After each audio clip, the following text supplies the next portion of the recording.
Esse é o Mundo em Revolução e nós vamos falar agora sobre a situação na Ucrânia, hoje dia 30 de abril de 2024, são 8 horas da manhã aqui no Rio de Janeiro, 2 horas da tarde lá em Kiev no momento que eu gravo esse vídeo, e os russos fizeram ontem 2 ataques covardes aqui contra Odessa e Kharkiv.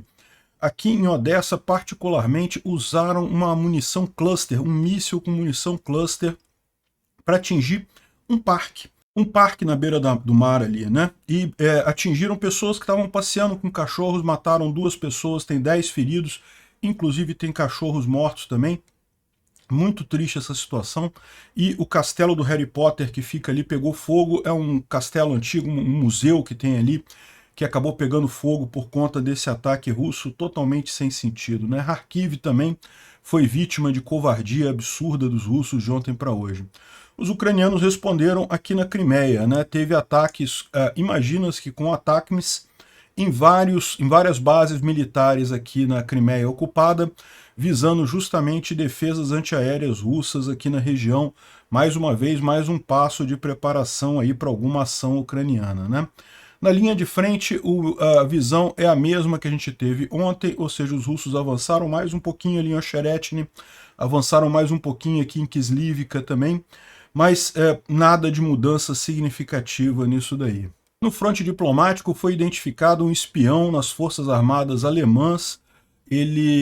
O cara era do partido AfD, aquele partido de direita, e estava passando informações para os russos, segundo ele diz, porque temia a escalada nuclear e queria evitar a escalada nuclear. Olha o absurdo que esse pessoal está caindo nessa, eu já expliquei para vocês por que não vai ter escalada nuclear nenhuma nessa história, né? É lógico que o cara pode estar mentindo também, simplesmente ele queria era dinheiro no final das contas, é bem possível isso, né? E vamos falar também sobre a chegada de armas para a Ucrânia. O Lloyd Austin falou que os ataques de 300 quilômetros são para a Ucrânia usar onde quer que eles queiram. Será que caiu a proibição de usar as armas contra território russo? Vai ser uma festa isso. Vamos falar sobre esses e outros assuntos em detalhes. Essas notícias foram sugeridas por Estação Verão, Ciro Impressor e várias outras pessoas. Obrigado aí ao pessoal que sugeriu as notícias lá no nosso site, no wrevolving.com. E obrigado a você que está assistindo o nosso vídeo. Se você gosta do nosso conteúdo, por favor, deixe o seu like e se inscreva aqui no canal, né? Pois bem, um caso bastante triste aqui de ataque covarde contra a instalação civil. Isso daqui é a orla ali em Odessa, um pedaço da orla, tem um parque aqui. E olha só o que os russos usaram aqui contra esse parque. Aqui, ó, dá para ver claramente a munição fragmentante, um míssil Iskander aqui, ó, com munição fragmentante, aquela munição que explode na região toda, ou seja, atingiu todo mundo que estava por aqui. Um crime de guerra usar isso contra civis, né? Entre os efeitos está aqui o castelo do Harry Potter, que ali perto foi atingido. No final, 2 pessoas foram mortas, outras 20 ficaram feridas. Tem crianças entre os feridos, né? E também tem o caso de cachorros. Tem uma imagem muito triste que está circulando por aí. Eu não vou mostrar porque é uma crueldade absurda. Mas uma senhora estava andando com um cachorro no parque, o cachorro morreu. E aí ela está chorando, ela está ferida, mas está chorando por causa do cachorro que morreu do lado dela. Enfim, muito triste isso daqui. O que dá para mostrar é isso daqui, é o castelo do Harry Potter, como é chamado lá, né? É o Palácio Kivalov, que é usado como museu, área de educação lá na Ucrânia. Esse palácio, um palácio antigo e coisa e tal, pegou fogo por conta deste ataque, né? Tem mais imagens aqui. Parece que aqui está dizendo que são 3 os mortos, né? Deve ter aumentado o número de mortos nesse caso, né? Bom, mas a Ucrânia revidou também, né? Vários ataques em vários locais aqui da Crimeia. A ponte da Crimeia chegou a ficar fechada também. A diferença é que a Ucrânia revidou em alvos militares aqui na Ucrânia ocupada, né? Os russos, depois do último ataque que teve, que deu para ver claramente os S-400 destruídos, eles estão restringindo muito mais a liberação de imagens, né? Devem ter dado uma chamada geral lá no pessoal lá na Crimeia para não divulgar informações desses ataques. Então a única imagem que a gente tem é essa daqui. O homem diz que o céu está vermelho, né? Então isso daqui seria alguma coisa perto da base aérea de Jankoy. Vamos ver aqui. Небо красное. Эх, емай. Небо... Essa aqui é uma outra imagem do que aconteceu ali, né? Dá para ver realmente o céu vermelho com algum incêndio que aconteceu ali. Alguma coisa foi atingida, a defesa antiaérea russa estava ativa e houve múltiplas explosões ali na região, né? Então, segundo estão dizendo, foi aqui em Jankoy, em Simferopol e essa outra cidade aqui no meio do caminho, que é Oktyabrsk. Essa outra cidade aqui no meio do caminho. Mas, segundo estão dizendo, também teve em Evaptória, também teve em Chornomorsk, né? Então, ou seja, teve em várias cidades aqui da Crimeia esse ataque ucraniano. A ponte da Crimeia chegou a ser fechada, mas isso daí é padrão, é protocolo deles. Sempre que tem ataque na Crimeia, eles fecham a ponte da Crimeia. Não consta que ela tenha sido alvo deste ataque, né? A gente não tem ainda informações sobre o que teria sido atingido, não tem ainda um comunicado oficial da Ucrânia e também vídeos a gente não tem confirmando isso, né? O que a gente tem é alguns bloggers militares russos falando aqui, ó. Crimeia foi atacada novamente por ataques. Análise preliminar dos mísseis lançados pelas forças armadas na Ucrânia. A área de lançamento foi de novo em Berislav, na região de Kherson. Os mísseis do tipo até 300 km, cacetete, ou seja, mísseis fragmentantes. O número de mísseis foi entre 11 e 15, baseado nisso, dá para calcular o número de lançadores, ou seja, deve ter havido no mínimo ali 8 lançadores HIMARS, né, porque cada lançador HIMARS só consegue lançar 2 mísseis ATACMS. Lembra, o HIMARS ele normalmente consegue 6 mísseis, digamos, normais dele, né? Mas quando ele usa o HIMARS é carregado de forma diferente, então cabem só 2 por lançador. Agora, eu não sei como é que foi o ataque, isso não quer dizer que necessariamente tinham tantos lançadores ali, porque pode ser que eles recarreguem, né? Eles lançam, depois recarregam, lançam de novo, recarregam, é uma possibilidade. Alvos atingidos, né? Campos militares, áreas de defesa aérea, tarefa esperada das Forças Armadas Ucranianas, retirar a defesa aérea das áreas ali, é a provável ataque ali. Previsão de desenvolvimento da situação é justamente o ataque deve continuar em preparação para um ataque massivo na ponte da Crimeia e por ar ou mar, isso ainda não está excluído, né? Então esse é o ataque aqui feito descrito aqui pelo pessoal, né? Bom, falando sobre a linha de frente, segundo a Astra Intel aqui, continuam as forças russas a expandir o sucesso na área de Ocherety, avançaram mais um pouco ali. Em Chassivyar, as forças ucranianas continuam segurando o avanço russo ali, né?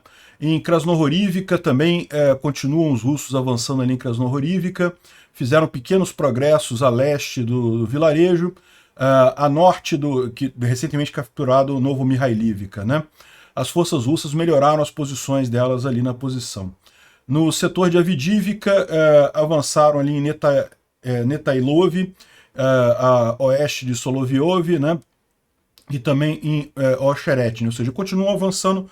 Como a gente falou, eles ainda vão avançar um tanto naquela região ainda, antes de serem parados pela próxima linha defensiva ucraniana ali, né? Em Kislivka, lá em Luhansk, também avançaram 300 metros, pouca coisa dentro do vilarejo, mas avançaram mais alguma coisa dentro do vilarejo, né? Vendo aqui as cartas do Poulet-Volant, tem aqui justamente esse ponto aqui em Kislivka, né? Kislivka dá para ver que os russos avançaram mais um pouco aqui. Essa parte mais a leste do vilarejo foi tomada pelos russos, mas essa outra parte aqui mais a oeste continua em poder dos ucranianos, bem como Kotlarianivka, que é essa outra cidadezinha aqui do lado, né?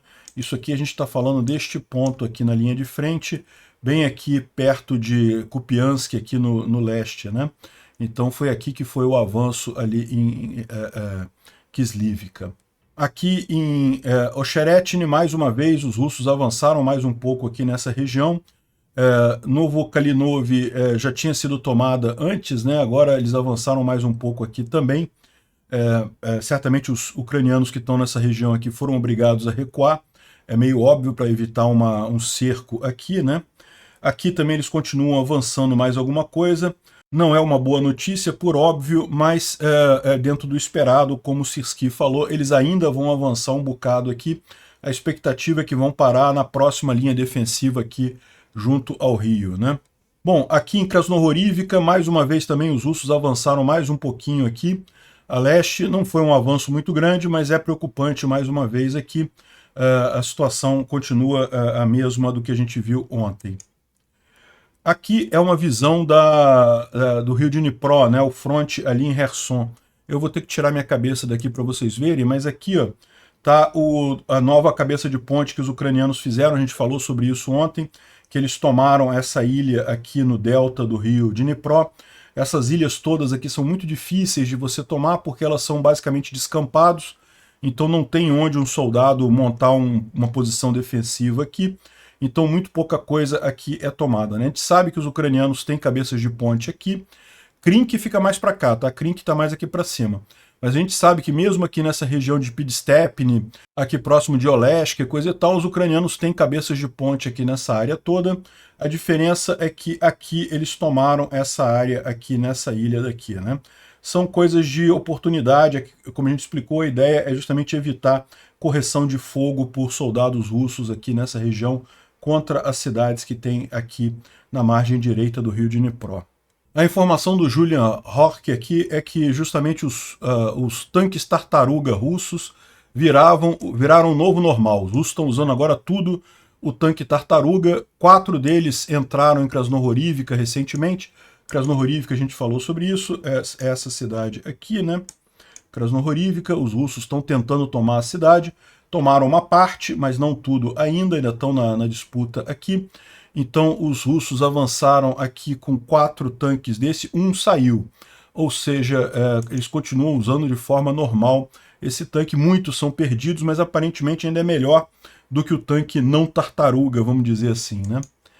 Bom, e o Ian Matviv, ele traz aqui uma informação justamente explicando por que esse avanço russo aqui em Ocheretny, embora seja preocupante, evidentemente, ele mostra por que essa é a falha técnica dos russos, por que os russos não conseguem ganhar essa guerra, né?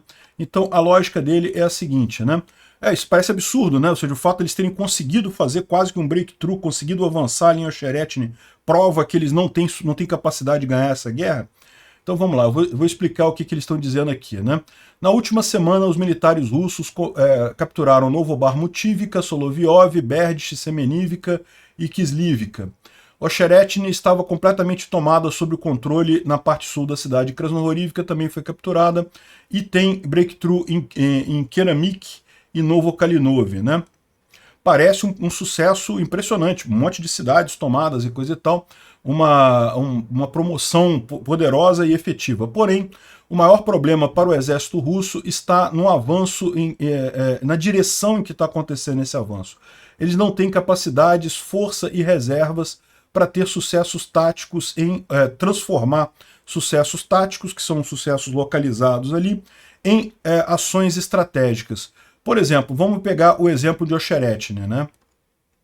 Depois de conseguir entrar no vilarejo, várias possibilidades teóricas se abriram para o exército russo. E ele colocou aqui no mapa. Fazer um breakthrough em direção a oeste, movendo-se além da linha de frente, penetrando bem na defensiva das forças armadas ucranianas. Para conseguir esse tipo de sucesso com movimentos de larga escala, e aí conseguir fazer um colapso significativo de parte do fronte, indo para a retaguarda das unidades que estão ali na frente, né? Então ele está mostrando aqui a possibilidade 1, que é a setinha vermelha, deles avançarem rápido, aproveitaram que conseguiram passar pela primeira defesa ucraniana aqui, eles fariam um movimento rápido para chegar aqui na coisa. Isso foi o breakthrough que os ucranianos fizeram em Balaklia, lá quando retomaram Kharkiv, né? Retomaram aquela região ali de Kharkiv. Eles entraram por Balaklia, foram até Kupiansk, avançaram um monte, em um dia, em horas. E aí a defesa russa colapsou completamente, né? Isso seria uma estratégia que eles poderiam usar aqui, né? A estratégia 2, eles poderiam conduzir ataques rápidos ao longo de toda a linha de frente para circular, né, cercar as unidades que estão defendendo ali. Seria a opção 2, que é essa linha verde aqui. ou seja, eles se contentariam com um ganho local, mas pelo menos dispersariam os ucranianos nessa linha aqui, impedindo que eles se reagrupassem de forma ordenada mais adiante. E a terceira opção, que é expandir essa cunha que eles conseguiram fazer ali, capturando de forma gradual os vilarejos à volta, as posições à volta, e continuando a fazer pressão nos ucranianos para retrair, né, para recuar sob ameaça de cerco, né? E eu arranjei essas opções na ordem descendente da importância estratégica. E não é por nenhum motivo que o exército russo escolheu exatamente a terceira opção, né? A terceira opção que está aqui, as setinhas roxas, é exatamente o que os russos estão fazendo, tentando avançar devagarzinho ali na região. É a opção que dá menos benefício, mas também é a opção mais segura. Nesse ponto, isso apesar dos problemas críticos do exército ucraniano com pessoal, equipamento e munição, não tem o suficiente de nada. As unidades russas têm uma superioridade significativa neste momento, mas eles ainda preferem ir de forma gradual, de forma lenta, empurrando a linha de frente, né, permitindo unidades inteiras dos ucranianos para recuar e fazer isso sem ser em pânico, né, recuar de forma ordenada. E por que isso aconteceu, né? Isso parece que foi criado o breakthrough ali, eles tinham a oportunidade, os ucranianos estavam sem munição para artilharia, o clima, né, ambiente permitia isso, havia vantagem em artilharia e aviação. Onde é que estão as ofensivas estratégicas? E bom, segundo ele diz aqui, tem várias razões. Primeiro, uma falta de unidades móveis, né? Segundo, um treinamento tático fraco dos soldados russos, que constantemente são rotacionados de acordo com o princípio de que esses estão mortos, nós colocaremos outros novos lá na batalha. A relutância dos generais do Putin de tomar riscos e a inabilidade de conduzir operações estratégicas, né? E o medo de cair sobre ataque de guerrilha do exército ucraniano, como aconteceu em fevereiro e março de 2022, em que os ucranianos usaram muito técnicas de guerrilha para destruir as tropas russas lá no norte, né? A inabilidade de concentrar forças na área requerida. A logística é ruim, a relutância de abandonar a estratégia de muitos ataques um pouquinho em cada lugar, né? No final, o exército russo foi capaz de tomar vantagem da crise na defesa da Ucrânia, né? O exército ucraniano está num problema crítico agora. Porém, foi incapaz de desenvolver esse sucesso, né?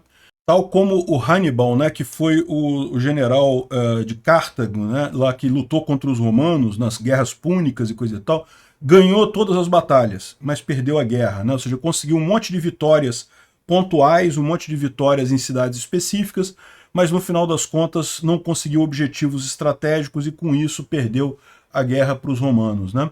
Os generais do Putin não vão ser capazes de tornar isso numa vitória, estão apenas marcando o tempo. E o tempo da crise das Forças Armadas ucranianas está para acabar. A situação vai mudar muito rapidamente nos próximos meses, a gente já explicou. Maio ainda vai ser um mês muito difícil, mas junho a coisa começa a mudar, né?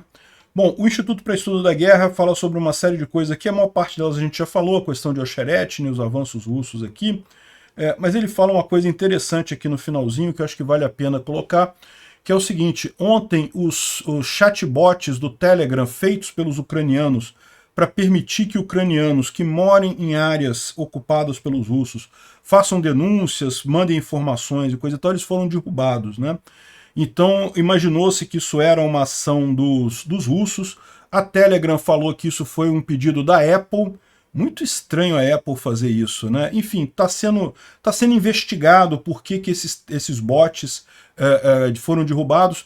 O Telegram é um programa muito popular lá na região. Na Ucrânia se usa muito mais o Telegram do que o WhatsApp, do que Twitter e coisa e tal. É o programa usado pelos ucranianos que estão nas áreas ocupadas pelos russos para fazer denúncias, para pedir ajuda, enfim, para um monte de coisa, né? Mas eles subiram de novo, tá? O Telegram subiu de novo esses chatbots, eles voltaram a funcionar, mas é aquele negócio, né? Não se sabe exatamente de onde é que surgiu essa ordem para derrubar os chatbots, né? Temos a informação de um espião que havia nas Forças Armadas alemãs, né?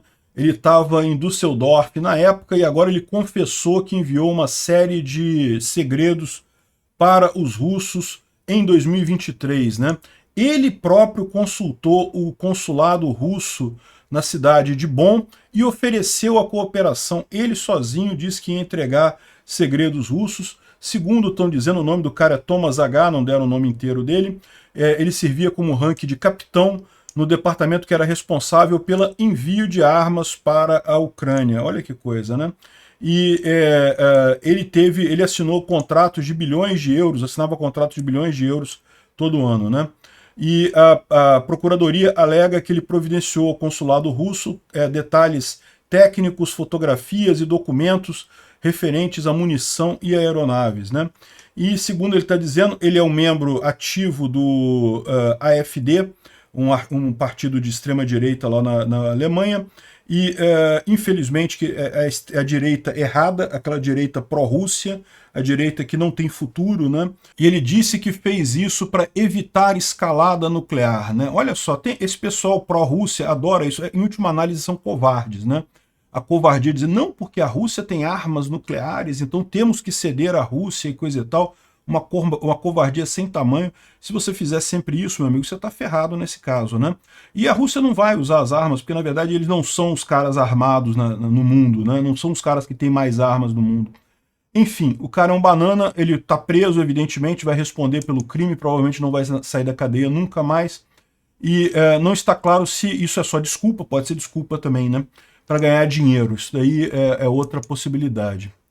Bom, esse vídeo aqui é bem interessante, esse vídeo que foi divulgado agora. Imagina-se que foi gravado já há mais tempo, mas ele mostra um míssil Ra-101 russo em um dos ataques russos contra a Ucrânia e em seguida um foguete da defesa antiaérea ucraniana indo atrás dele. Olha que bacana. Aqui, ó. Esse aqui é o míssil russo, o Ra-101. Ele está indo aí atacar alguma coisa na Ucrânia. E agora, aqui atrás, ó, aqui aparece o míssil de defesa antiaérea, né?